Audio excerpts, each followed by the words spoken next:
Then the Lord said to Moses, "Go in to Pharaoh, for I have hardened his heart and the heart of his servants, that I may show these signs of mine among them, and that you may tell in the hearing of your son and of your grandson how I have dealt harshly with the Egyptians, and what signs I have done among them, that you may know that I am the Lord." So Moses and Aaron went in to Pharaoh and said to him, "Thus says the Lord, the God of the Hebrews, how long will you refuse to humble yourself before me? Let my people go, that they may serve me. For if you refuse to let my people go, behold, tomorrow I will bring locusts into your country, and they shall cover the face of the land, so that no one can see the land. And they shall eat what is left to you after the hail, and they shall eat every tree of yours that grows in the field, and they shall fill your houses, and the houses of all your servants, and of all the Egyptians, as neither your fathers nor your grandfathers have seen, from the day they came on earth to this day." Then he turned and went out from Pharaoh. So Moses and Aaron were brought back to Pharaoh, and he said to them, "Go, serve the Lord your God, but which ones are to go?" Moses said, "We will go with our young and our old. We will go with our sons and daughters, and with our flocks and herds, for we must hold a feast to the Lord." But he said to them, "The Lord be with you if ever I let you and your little ones go. Look, you have some evil purpose in mind. No, go, the men among you, and serve the Lord, for that is what you are asking." And they were driven out from Pharaoh's presence. Then the Lord said to Moses, "Stretch out your hand over the land of Egypt for the locusts, so that they may come upon the land of Egypt and eat every plant in the land, all that the hail has left." So Moses stretched out his staff over the land of Egypt, and the Lord brought an east wind upon the land all that day and all that night. When it was morning, the east wind had brought the locusts. The locusts came up over all the land of Egypt and settled on the whole country of Egypt, such a dense swarm of locusts as had never been before, nor ever will be again. They covered the face of the whole land, so that the land was darkened, and they ate all the plants in the land and all the fruit of the trees that the hail had left. Not a green thing remained, neither tree nor plant of the field, through all the land of Egypt. Then Pharaoh hastily called Moses and Aaron and said, "I have sinned against the Lord your God and against you. Now therefore, forgive my sin, please, only this once, and plead with the Lord your God only to remove this death from me." So he went out from Pharaoh and pleaded with the Lord, and the Lord turned the wind into a very strong west wind, which lifted the locusts and drove them into the Red Sea. Not a single locust was left in all the country of Egypt. But the Lord hardened Pharaoh's heart, and he did not let the people of Israel go. Then the Lord said to Moses, "Stretch out your hand toward heaven, that there may be darkness over the land of Egypt, a darkness to be felt." So Moses stretched out his hand toward heaven, and there was pitch darkness in all the land of Egypt 3 days. They did not see one another, nor did anyone rise from his place for 3 days, but all the people of Israel had light where they lived. Then Pharaoh called Moses and said, "Go, serve the Lord. Your little ones also may go with you, only let your flocks and your herds remain behind." But Moses said, "You must also let us have sacrifices and burnt offerings, that we may sacrifice to the Lord our God. Our livestock also must go with us. Not a hoof shall be left behind, for we must take of them to serve the Lord our God, and we do not know with what we must serve the Lord until we arrive there." But the Lord hardened Pharaoh's heart, and he would not let them go. Then Pharaoh said to him, "Get away from me. Take care never to see my face again, for on the day you see my face you shall die." Moses said, "As you say, I will not see your face again." The Lord said to Moses, "Yet one plague more I will bring upon Pharaoh and upon Egypt. Afterward, he will let you go from here. When he lets you go, he will drive you away completely. Speak now in the hearing of the people, that they ask every man of his neighbor and every woman of her neighbor for silver and gold jewelry." And the Lord gave the people favor in the sight of the Egyptians. Moreover, the man Moses was very great in the land of Egypt, in the sight of Pharaoh's servants, and in the sight of the people. So Moses said, "Thus says the Lord, about midnight I will go out in the midst of Egypt, and every firstborn in the land of Egypt shall die, from the firstborn of Pharaoh who sits on his throne, even to the firstborn of the slave girl who is behind the handmill, and all the firstborn of the cattle. There shall be a great cry throughout all the land of Egypt, such as there has never been, nor ever will be again. But not a dog shall growl against any of the people of Israel, either man or beast, that you may know that the Lord makes a distinction between Egypt and Israel. And all these your servants shall come down to me and bow down to me, saying, 'Get out, you and all the people who follow you.' And after that I will go out." And he went out from Pharaoh in hot anger. Then the Lord said to Moses, "Pharaoh will not listen to you, that my wonders may be multiplied in the land of Egypt."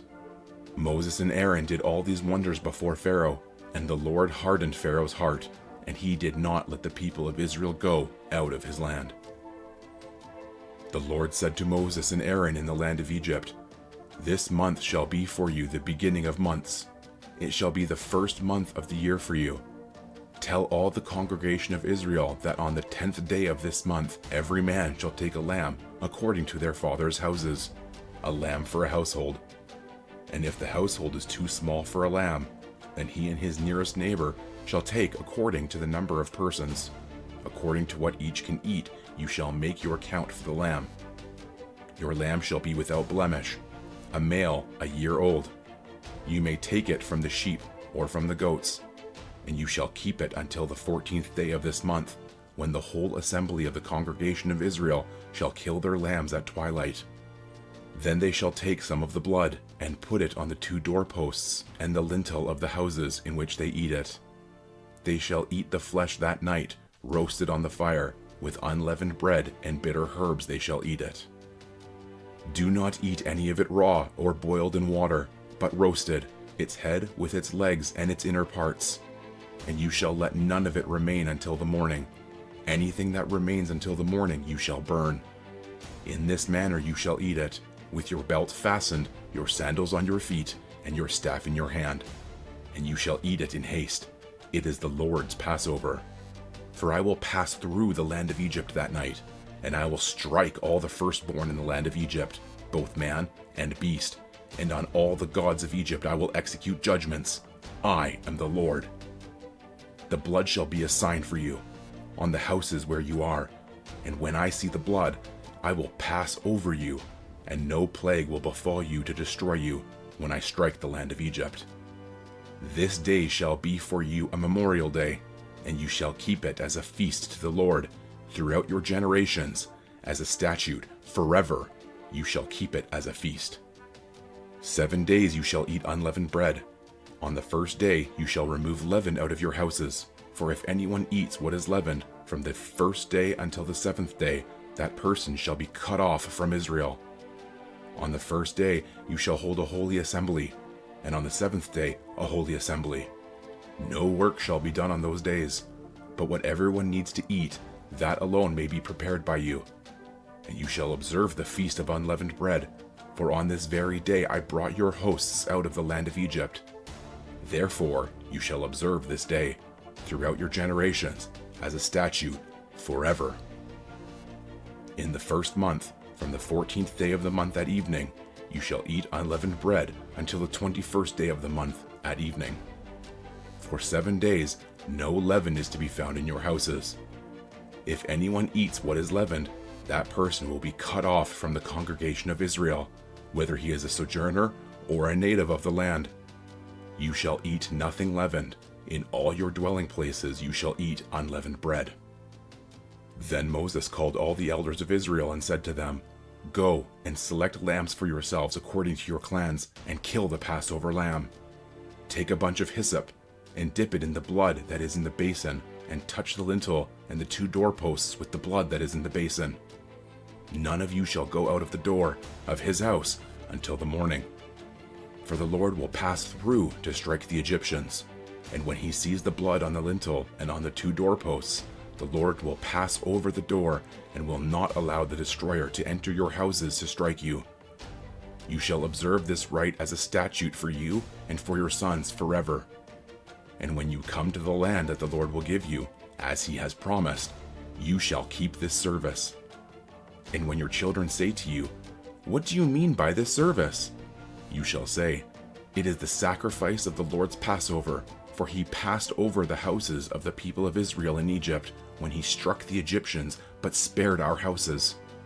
And the people bowed their heads and worshipped. Then the people of Israel went and did so, as the Lord had commanded Moses and Aaron, so they did. At midnight, the Lord struck down all the firstborn in the land of Egypt, from the firstborn of Pharaoh, who sat on his throne, to the firstborn of the captive who was in the dungeon, and all the firstborn of the livestock. And Pharaoh rose up in the night, he and all his servants and all the Egyptians. And there was a great cry in Egypt, for there was not a house where someone was not dead. Then he summoned Moses and Aaron by night and said, 'Up, go out from among my people, both you and the people of Israel, and go, serve the Lord as you have said. Take your flocks and your herds as you have said, and be gone, and bless me also.' The Egyptians were urgent with the people to send them out of the land in haste, for they said, 'We shall all be dead.' So the people took their dough before it was leavened, their kneading bowls being bound up in their cloaks on their shoulders. And the Lord said to Moses and Aaron, 'This is the statute of the Passover. No foreigner shall eat of it, but every slave that is bought for money may eat of it after you have circumcised him. No foreigner or hired worker may eat of it. It shall be eaten in one house. You shall not take any of the flesh outside the house, and you shall not break any of its bones. All the congregation of Israel shall keep it. If a stranger shall sojourn with you, and would keep the Passover to the Lord, let all his males be circumcised. Then he may come near and keep it. He shall be as a native of the land, but no uncircumcised person shall eat of it. There shall be one law for the native and for the stranger who sojourns among you.' All the people of Israel did just as the Lord commanded Moses and Aaron. And on that very day, the Lord brought the people of Israel out of the land of Egypt by their hosts."